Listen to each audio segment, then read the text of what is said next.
De 2002 jusqu'en 2008, dans la filière café-cacao, il y a eu un détournement de 900 milliards de francs CFA.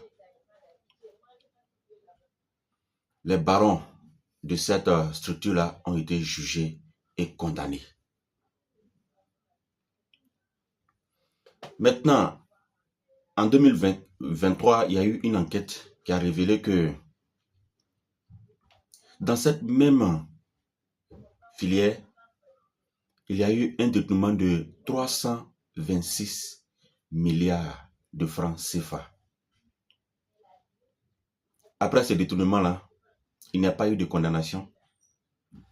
La dame qui était la directrice a été simplement déplacée. Et jusqu'à aujourd'hui, on nous dit que l'enquête est en cours.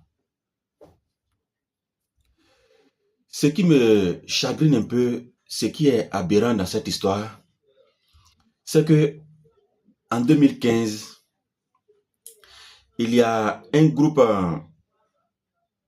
français, un chocolatier français, et ce groupe-là s'appelle C'est moi.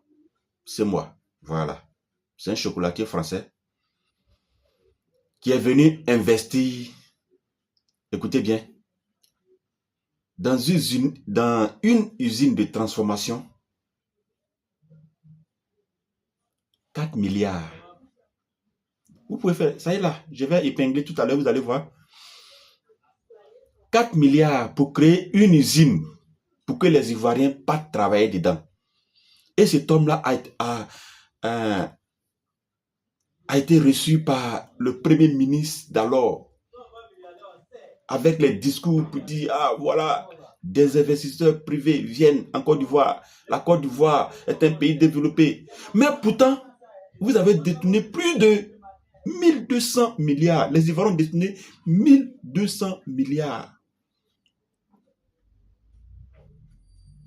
Et un chocolatier un français vient avec 4 milliards et crée des usines. Vous voyez cette aberration? Oui, c'est une aberration.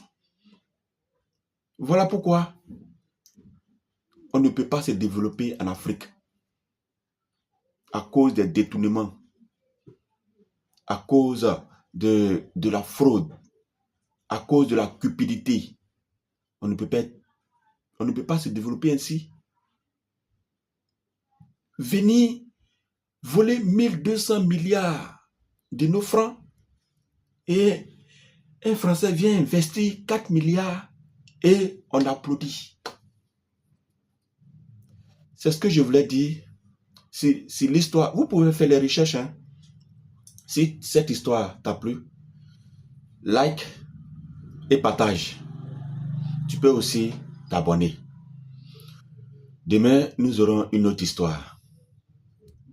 Merci beaucoup et à bientôt.